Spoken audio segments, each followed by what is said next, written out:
नमस्कार मित्रांनो, आम्ही ग्रीन प्लॅनचे औषधे दिलेले आहे त्यांना.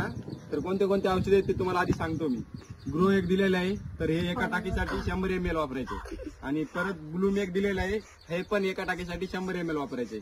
आणि प्रीमियम एक आहे, प्रीमियम जे आहे का ते एका टाकीसाठी 120 ml वापरायचे. तसंच बायोमिक्स खत एक आहे, हा हळदीला ड्रिचिंग करण्यासाठी एवढा आम्ही डोस दिलेला आहे यांना. तर यांना विचारू आपण आमच्या औषधाची क्वालिटी कशी आहे. क्वालिटी एक नंबर आहे बघा. आम्ही ते समजा पिकाला एकच ग्रीन प्लॅनेटचं औषध वापरतो बघा, आणि कधी खूप वर्षापासून वापरतो. रिझल्ट कसा आहे बरं? रिझल्ट एक नंबर आहे बघा. सांगेल तर मला असं वाटतंय आपण पण वापरावं, एक वेळेस बघावं. धन्यवाद. आपण पाहू शकता ड्रिचिंग नंतर हळदीमधील वाढ, कलर आणि पानाचा टवटवीतपणा